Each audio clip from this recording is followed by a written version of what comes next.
ir dinamika? Dinamika ir atskaņošanas skaļums. Piemēram.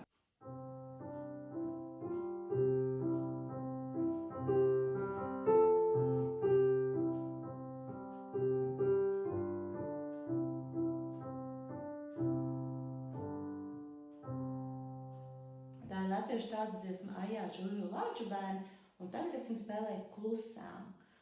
Viens no dinamikas apzīmējumiem ir klusi, piano, apzīmē ar burtiņu P.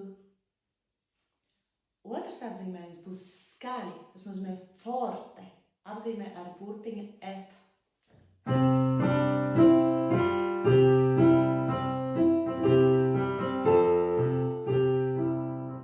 Tad vēl dinamiku var apzīmēt ar mezzo forte, kas nozīmē vidēji skaļi, un mezzo piano vidēji klusi.